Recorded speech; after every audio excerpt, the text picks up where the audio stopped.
Hai, saya Natasha Purba dengan NIM 2413011057 dan di video ini saya akan membahas permasalahan pembelajaran matematika yang masih sering kita temui di sekolah, yaitu asesmen yang lebih menekankan hafalan dibandingkan kemampuan berpikir siswa.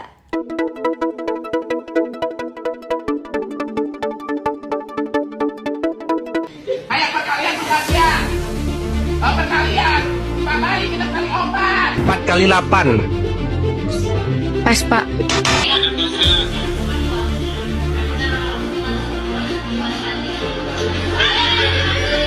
Matematika sering dianggap sebagai mata pelajaran yang sulit. Namun, kesulitan ini bukan semata karena materinya, melainkan karena cara menilai hasil belajar matematika. Banyak siswa mampu menghafal rumus dan menyelesaikan soal rutin, tetapi mengalami kesulitan ketika dihadapkan pada soal yang membutuhkan penalaran dan pemahaman konteks. Hal ini menunjukkan bahwa asesmen matematika masih berorientasi pada hafalan, bukan pada kemampuan berpikir matematis. 6 tambah 10. 6 tambah 10. 60. 6 tambah 6 tambah 10 berapa? 60.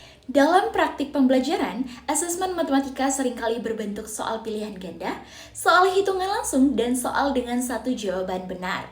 Model asesmen seperti ini lebih menilai kecepatan dan ketepatan menggunakan rumus, bukan bagaimana siswa memahami masalah, menganalisis informasi, dan menarik kesimpulan.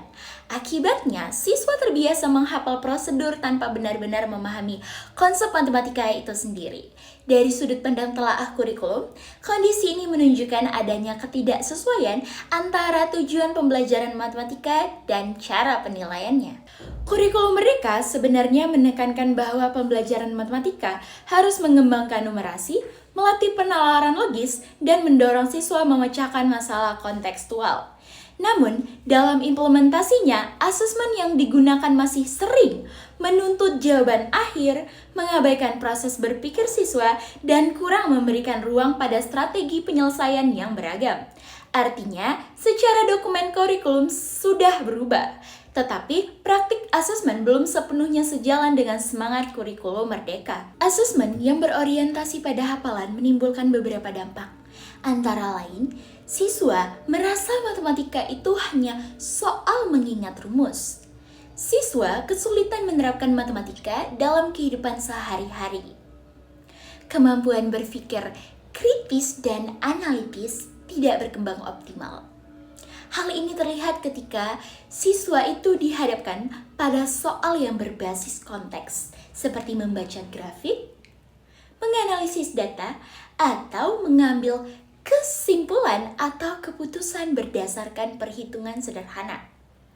Banyak siswa tidak gagal menghitung, tetapi gagal memahami masalahnya. Jika ditelaah lebih dalam, masalah ini muncul karena guru terbiasa dengan asesmen konvensional. Keterbatasan waktu mampu membuat asesmen proses jarang dilakukan, dan belum semua guru terbiasa menyusun soal berbasis penalaran.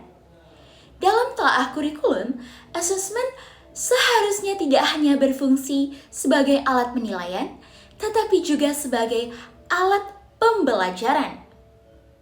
Asesmen yang baik mampu menunjukkan bagaimana siswa berpikir, bukan hanya apa yang mereka hafalkan.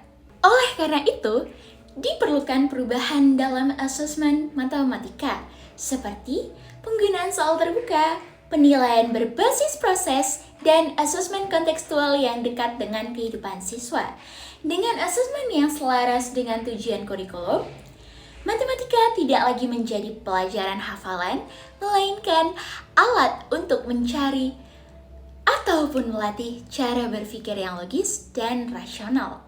Sebagai kesimpulan, telaah kurikulum matematika perlu menyoroti aspek asesmen agar pembelajaran benar-benar mampu meningkatkan kemampuan numerasi dan penalaran siswa. Sekian dari saya Natasha Purba, terima kasih.